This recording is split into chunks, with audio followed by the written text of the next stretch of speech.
What I Just Done Read. Hello ladies and gentlemen, and welcome back to What I Just Done Read. My name is Max, this is my Bohemian Book Corner, and this is a book review show and recommendation show where I'll tell you about the latest book that I've read, what I think of it, a little bit of information about the author for flavour, and whether or not I think you should check it out yourselves. Today's book is going to be Hauntings and Other Fantastic Tales by Vernon Lee.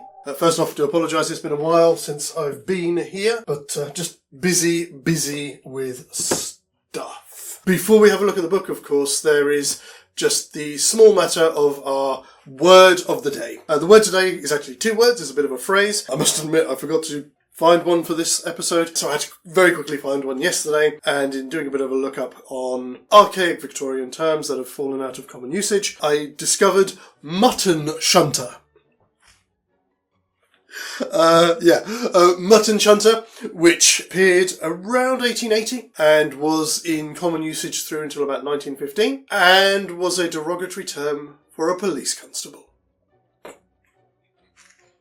As I'm sure you can imagine, this was used in very much the same way that we today might say, oh shit, it's the Rozzers, or it's the pigs, or whatever like that. That's how they would have used it. And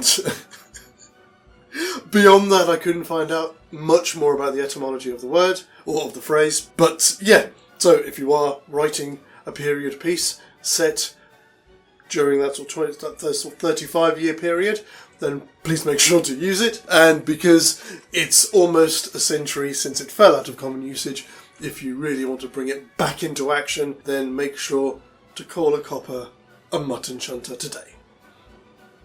I'm going to caveat this episode before we start, because I have really mixed feelings both about the works themselves and as I do about the author, and to a certain degree about this particular edition itself. So some of what I'm going to say during the course of this episode may feel contradictory, and that's kind of on purpose, because it reflects how I've found the work itself and the works in it. I've been trying to approach it from different angles and trying to find how ultimately I feel about the work and about Vernon Lee herself. So I just wanted to state that before we begin. As I do, I'll do a little bit of a biography of the author first, and in what I'm now going to be referring to as my bullet point biography. So, Vernon Lee, which is the pseudonym of Violet Paget, who was born in October 1856 and died at the age of 78 in February 1935. Her parents were Henry Paget and Matilda Lee Hamilton, who were British expats living on the continent. She was born in France and actually spent most of her life living on the continent, predominantly in Florence, sometimes in France, a little bit in Spain, although Spain wasn't one of her favourite places, and also for a while in Germany. Much of her work was written in English, but there was also a large portion of it that was written in French and in Italian as well. She's generally accepted and recognised as being a dedicated feminist and a pacifist, going so far as to being a member of the Union of Democratic Control, which is a pacifist organisation during World War I. Her kind of rather staunch stance about that during the First World War has been cited before as one of the reasons for the dwindling popularity of her work. Certainly at the time of the writing of the publication of this volume in 2006, and I've not been able to find out anything that substantiates or confirms it either way, that Lee was a lesbian and is noted to have had several what were described as passionate friendships. Again, even from her private letters, it's never clear whether there was a physical aspect to these passionate friendships, but she's certainly noted as having very, very close connections to a number of women during the course of her life. In particular, A. Mary F. Robinson, who was a poet, the British writer Amy Levy, and probably the most important one during her life was Clementina, or Kit Anstruther Thompson, who was a Scots art theorist and author, who collaborated on occasion with Lee and also had a great deal of influence over the aesthetics of Lee's work. Kit would even tend to Lee during her recovery from a bout of neurothesia, which today we would call chronic fatigue syndrome. easier. Again, one word, but now we need three to do the same job, which was in the early 1880s. No, 1890s, excuse me. Vernon Lee was the half-sister of the English poet Eugene Lee Hamilton, and while her first properly documented appearance on the literary scene was one of her essays published in 1880, her first actual publication was 10 years earlier when she was 14, which was in a Swiss magazine called La Famille, and was a short article entitled Les Aventures d'un pièce de monnaie, which would translate to The Adventures of a Coin. I don't know whether that is still extant, but I'm curious, just from the title, I would be interested in reading it. During her life, she would become associated and acquainted with more than her fair share of the leading lights of the arts world at the time, including, but not limited to, the likes of William Morris, members of the Pre-Raphaelite Brotherhood, Oscar Wilde, George Bernard Shaw, and certainly later in her life, she had a long-lasting friendship with both Henry James and H.G. Wells. In fact, critics and summaries of Lee's work and of her life, certainly posthumously, a lot of her detractors in particular would cite that she was more known for the people that she knew rather than what she did, which I think is... We'll come on to this a bit more in a minute, but I think that's a little bit glib. I don't think that's really fair to her. To add to that list, also in 1881, the American portrait painter John Sargent Singer created a portrait of Lee, which I'll put here somewhere, which I did find when I first saw this. It did make me chuckle because it's kind of like the template to how a lot of entertainment might present the kind of stereotypical old world feminist, which is kind of curious. She chose a male pseudonym to publish her work under. The Lee part of the name was from the name of her mother's first husband, James Lee Hamilton, who passed away in 1852. The reason for this, as it notes, and I'll quote directly from the introduction here, in her own words, as she noted in 1878, "No one reads a woman's writing on art, history or aesthetics with anything but mitigated contempt." Aside from being a writer of supernatural fiction, she was also an essayist on a range of subjects, from art, history, geography. Her travel writing, if you like, and her geographical essays in particular, tended to focus more on the effects that certain locales would have on the psyche. And she wrote extensively about her travels, as I mentioned already, throughout Western Europe. What's interesting about that is that when you look at these, and there is an example of one of these in the appendices in this volume, you can very definitely say that Vernon Lee was one of the progenitors of what we would now call today's psychogeography. She was also considered possibly one of the only official disciples of a similar member, a leading light in the aesthetic movement in the late Victorian period, Walter Pater, who again would have a big influence on her work, insofar as one of the stories in this volume, Dionea, is heavily influenced and inspired by Pater's work, Gods in Exile, which takes the idea that the ancient pantheon of gods, having been vanquished, if you like, by Christendom, have had to find a space for themselves in the real world. Not surprisingly, I should imagine is also the inspiration for other things. For example, the series American Gods is probably inspired by Pater's work. But that would be for another time if I ever read any of his stuff. So, looking at the blurb from the book, there is a lot of it. I'm not going to go through all of it. I will just have a look at what it says down the bottom here, and maybe one of the quotes. Vernon Lee writes in her preface to Hauntings, "My ghosts are what you call spurious ghosts, of whom I can affirm only one thing, that they haunted certain brains, and have haunted, amongst others, my own." First published in 1890, Lee's most famous volume of supernatural tales occupies a special place in the literature of the fantastic for its treatment of the femme fatale and the allure of the past, along with the themes of thwarted artistic creativity and psychological obsession. This collection, which includes the 4 stories originally published in Hauntings and 3 others, enables the reader to consider Lee's work from its subtle redefinitions of gender and sexuality during the Victorian fin de siècle. The appendices, which include extensive excerpts from writings by Lee's predecessors and peers, including Algernon Charles Swinburne, Walter Pater, and Lee's brother Eugene Lee Hamilton, allow the reader to see how Lee takes on the themes and preoccupations of the late Victorian period but adapts them to her own purposes. And again, as I said, just from one of the quotes from one of the patrons, if you like, of the book, ghosts don't exist. They are experienced. Starting from this observation, later echoed by Freud, the liminal late 19th century, early 20th century figure Vernon Lee became the first member of the modern supernatural tale. Lee's masterpiece Hauntings returns to life with additional stories in a first-rate edition by Broadview Press, with valuable contextual materials provided by Catherine Maxwell and Patricia Pullman. Let the work of seduction begin. And that's a quote by Richard de la Mora of Trent University. Have you been doing things you're not telling me about? This particular edition contains 7 of Lee's works, the 4 stories that originally appeared in Hauntings in 1890. And there are 2 from her later collection of work from 1904, taken from Pope Jacinth and Other Fantastic Stories, and also final story from a collection which was published under the name For Maurice, which is a reference to one of her friends, Maurice Baring. Yes, of the Baring Banks. The Baring Bank dynasty. That appeared in 1927, but the story was originally written in French and had appeared in 1896. There should be a list of them on screen now. The 4 stories from Hauntings were mostly written in the late 1890s, mostly around 1896, 1897.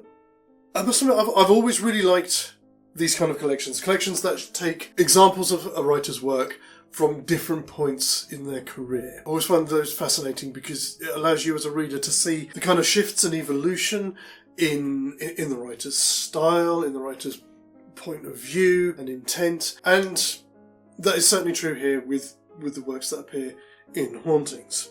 I think the first thing I have to say about it, really more than anything, is that the stories are all extremely, extremely well written, and they, should I say, really do epitomise the concept of a page-turner. There was never any point when I was reading these where I thought, oh my god, I'm never going to get through this.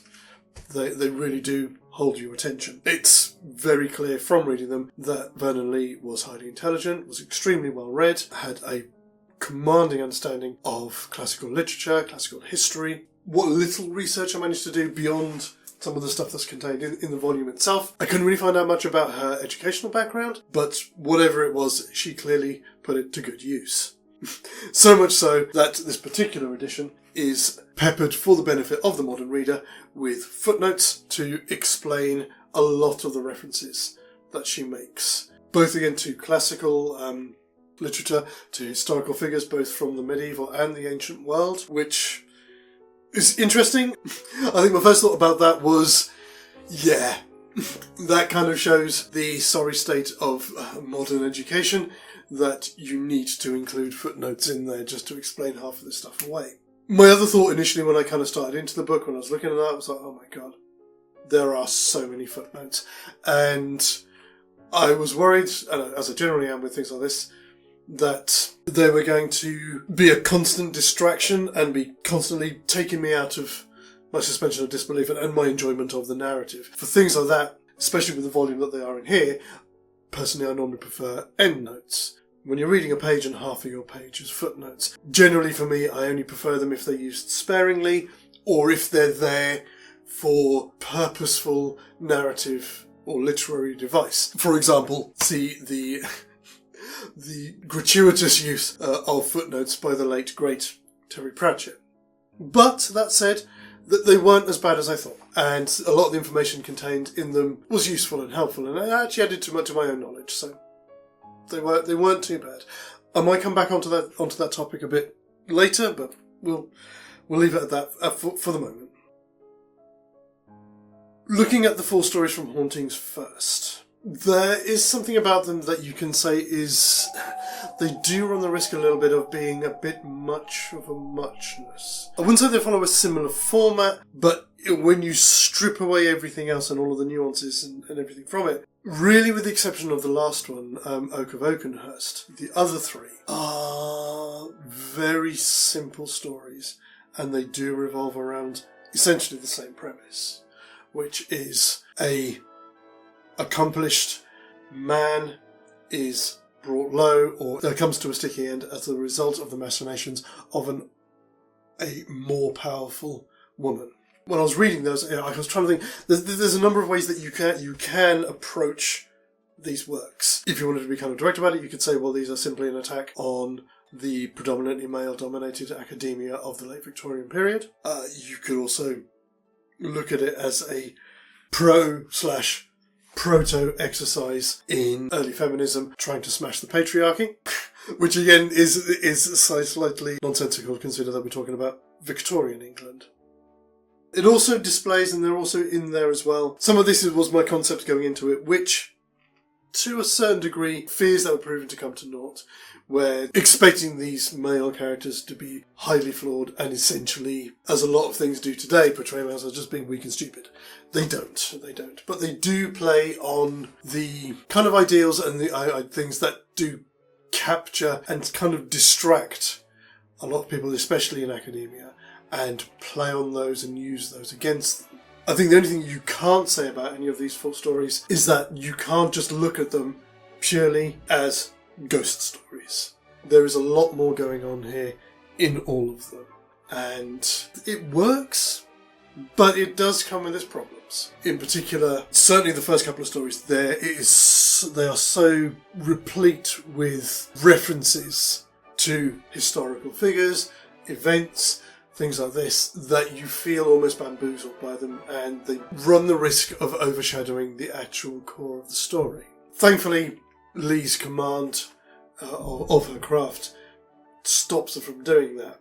But you can see why her work kind of fell out of favour during the early years of the 20th century. But again, I think I might come back onto that a bit more. I mean, just to give you a bit of an idea of the full stories from this, and just so you can see what I mean. The first story, Amour Dieu, is about a young academic from Vienna who is sent to a small city in Italy to do some research. Whilst there, he discovers some letters and some references pertaining to a woman who is a creation of Lee's, who's called Medea da Carpi, who is very heavily based on the likes of Lucretia Borgia, Bianca Capello, and very kind of accomplished women from the Middle Ages. And during the course of the story, he starts to feel that he himself is being stalked, if you like, by her disembodied spirit. Then we have the one I mentioned earlier, Dianea, and I think it's one of the better ones of the lot, is about a young girl who is shipwrecked and is taken in by a priest. There is something about her that is slightly otherworldly, and the suggestion through the story is that she may be a god in exile, in this particular case Aphrodite. Her mere presence inspires people to do things that they shouldn't. People falling to their more base passions just because of the influence of this young woman. The third story, A Wicked Voice, was inspired by a poem that had been written by her half-brother, which was called The Mandolin, and it's one of this collection that stands out because rather than having a femme fatale, we have a homme fatale. I find it interesting that in the introduction, again, thinking about the world that we live in today, they refer to him as an ally. Our protagonist in this one is a composer, but he has a disdain for certain medieval singers, and our supernatural antagonist in this, a creation of Lee's called Zaffarino, who is modelled on a real-life medieval singer. I can't remember the name, it'll be up here somewhere for you, but who was renowned as a castrato. And then the fourth story, Oak of Oakenhurst, is set in England and follows an artist as he's hired to capture the likeness of a local squire's wife. She's one of the probably most interesting ones because as the central female figure in the story, she's the only one that doesn't inherently have any supernatural qualities of her own. Rather, there's the suggestion that she is the one who is being haunted. There is a very definite theme running through all of these stories. And at the outset, when I first started reading the first one, I just thought, I know what this is going to be. Which is a little bit biased of me. I freely admit that. And I will say that I was pleasantly surprised that there is a lot more to these stories than what I initially thought. And I'd say probably, Oak of Oakenhurst is probably the one that I enjoyed the most. The next couple of stories, as I say, which were from Pope Jacinth and Other Fantastic Tales. They do show a shift though, so these were written a little bit later, and they are... Sorry, brain gone to sleep. Prince Albrecht and the Snake Lady and a wedding chest. These definitely show a shift in Lee's outlook. There are still these feminist themes contained in the stories, but they feel more muted.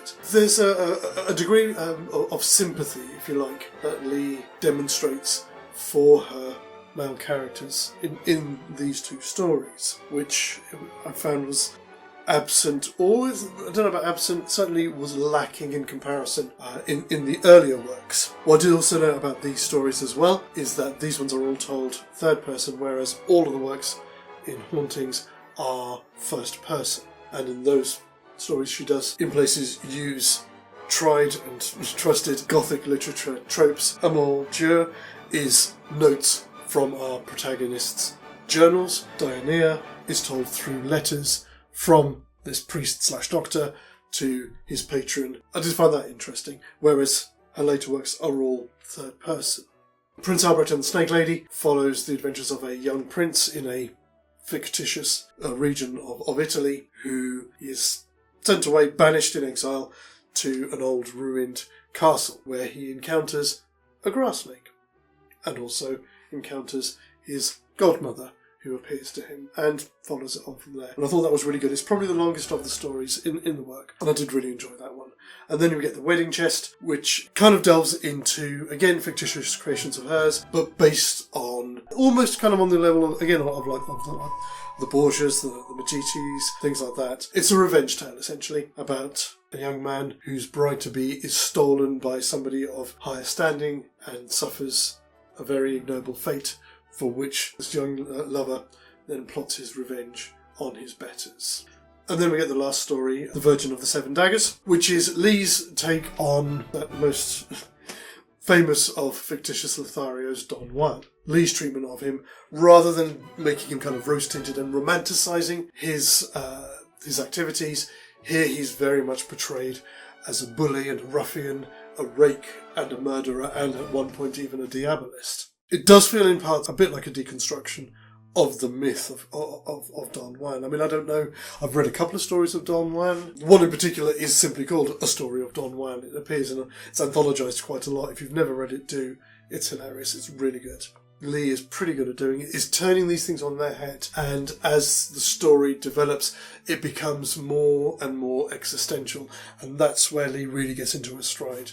And it goes somewhere where I wasn't expecting it to go, and it's actually really, really good. And then you get the rest of the book, which is a collection of appendices, as I mentioned on the blurb. Some from her contemporaries. There's a couple of poems from the lady I mentioned before, A. Mary F. Robinson, that's it. As well as a couple of essays of her own. The last one, Leaving Venice, which is interesting. And again, that really shows what I was saying earlier about her approach to kind of travel writing being more psychogeographical in nature than just purely a travelogue, if you like. And then the other one, which I think is one of the best things in this volume overall, is Faustus and Helena, Notes on the Supernatural in Art. And this is fascinating. This was really, really enjoyable, in which Lee approaches the idea that art does more damage to the supernatural than it does favours, in that art produces a definitive article, and by doing so you remove the key essence of what is the supernatural, in that the supernatural is vague and indistinct, and by consigning it to a fixed form you lose the essence of what you're trying to capture. I'm not sure I agree with all of her conclusions on that, but I do think it is a really important work. As somebody who is a lifelong lover of Gothic fiction, both as a reader and as a writer, I will probably return to that again when I get a chance to sit down and do some more writing. I will revisit that because it was fascinating. It was really, really opened my eyes to certain things that I hadn't considered before. That was a really nice and interesting addition to the work. I was wondering whether the appendices were really going to add very much to them, but they do. And certainly those other ones as well, they do show works that she would have been aware of and that she probably drew inspiration from for the stories that appear in the book. The introduction itself is quite long as well and is quite interesting. Again, I do apologise, but freely admit it, one of my worries and misgivings coming into this was that they were going to be taking Lee's work and trying to fit it into a bracket that it doesn't belong in. That is, trying to pigeonhole Lee's brand of feminism with a more modern brand of feminism. The message! And there is an element of that in there, and it's most notable in the introduction. It's subtle, but it's there, again, occasionally. For example, so it says here, 3 of the stories feature descendants of the femme fatales made famous in 19th century art and literature by men. And there's references like that in a couple of places through the introduction, rather than citing examples. Little things like that. And again, I think that's doing a disservice to Lee's work. Before I sort of come on and sort of do any kind of sort of further thoughts and sort of final thoughts about what I find about all of this, I'm going to do my thing. I'm going to take 2 seconds, go and do some arts and crafts. Going to go there. So I will leave you with the ghosts that haunt your own mind.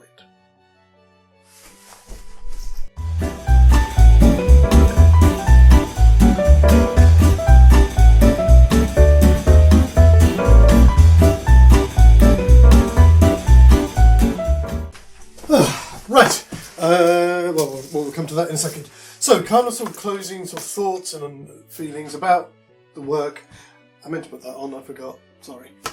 And, of course, the one thing that I felt to really discuss was the product itself. The product is fine, you know, it serves its purpose. That's about all I can really say about this. Typeface and all that is okay. The red bits on it, I think, were added after the fact. This is another one of the books that I got from my friend Simon, so I'll blame him for those. I do like Lee's work, and I really want to like it more than maybe I do, than maybe I think I do. They present something different. They certainly add something to the genre of supernatural fiction. There is a lot going on there, and this concept, as it mentions on the blurb on the back, that her ghosts are more psychological than just purely supernatural, that they work on various levels. It is an interesting approach to take. My problem with them, though, and it's something, and it's a point that, you know, they talk about the fact that Lee's work kind of fell out of favour and fell almost into obscurity during the 20th century. I mean, some of that is partially Lee's fault herself. Before her death, she, in one of her correspondences to one of her friends and to her executor, she stated that my life is my own, it doesn't belong to anybody else. And in her will, she requested that certainly her private letters and things like this were not published until at least 1980, which is why it's only been since the 80s that there's been more interest in her works. Just to touch on something that I mentioned earlier, and again this touches on a couple of things because it comes back to what I was saying about footnotes as well, is I think that's the core problem with trying to sell Lee's work to a mass audience. It is niche. She uses so many classical references that the only way you can really publish her work is in something like this. You couldn't just drop it, one of her stories, in an anthology of other works, because there are so many references to things that people today just simply won't understand without those footnotes. And unfortunately, if you want to be appreciated by the widest possible audience, to a degree, you have to kind of appeal to the lowest common denominator. And I think these stories are a little bit too niche to do that. And that's a shame. It's a real shame, because her writing is really, really fucking good. And again, as I say, that's the problem. You know, a lot of people, when you pick up a horror story or a ghost story, you want to be entertained. It's a form of escapism. But then if you open the page and you see half of what you see... I mean, let's look at this. Yeah, first page of A Wicked Voice. That's the story. There are all the footnotes. Now, obviously, it's not like that throughout the entire thing, but it shows you the extent of how it can be with her work. And I think that's to her detriment.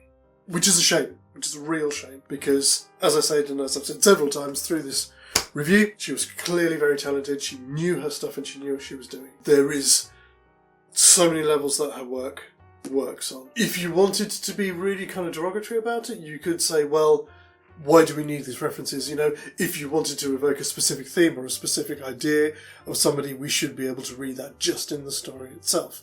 You don't need to name drop people and events to get that message across. There's one approach that you can look at it. Personally, again, I think that's a little bit shallow and a little bit simplistic.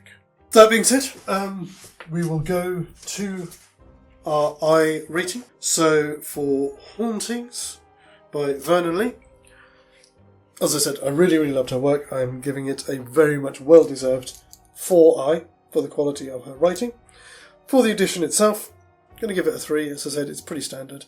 There is some nice stuff in it, but that will suffice. And of course, I'll actually remember this time to go to the list. I can go over there. Hauntings, which is here. And it's gone. Oh, we've only got one left on that side. Okay. So, next up, unfortunately the book itself hasn't arrived yet, so that's a bit annoying. And don't get me started on things not being delivered at the moment. But we will be leaving the Gothic to one side for a moment, and instead looking at the Napoleonic, as we look at The Duel by Joseph Conrad. I am going to kind of bookend, coming back to what I'd said earlier, with two things that I did pick up from the introduction for this, which, curiously enough, kind of very well illustrate how I feel now about Lee as a writer. One of these is from her friend and her executor, Vinetta Colby. In the end, Vernon Lee fits into no single category. She was too late to be a Victorian and too early to be a modernist. She was a non-militant feminist, a sexually repressed lesbian, an aesthetist, a cautious socialist, a secular humanist. In short, she was protean. And the second of these is something that Lee wrote herself about 3 years before her death, when she was preparing an essay entitled Law of the Ego, and in the notes for which she said, "Je suis venu trop tard dans un monde trop jeune," which means, I arrived too late into a world too young. So I'm going to go and sit impatiently by the letterbox, waiting for my next book to arrive, and I will see you on the next one of these. Until then, get thee gone.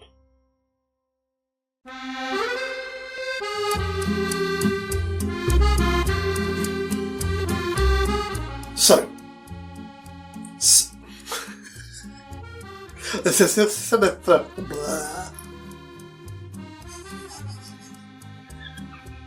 it.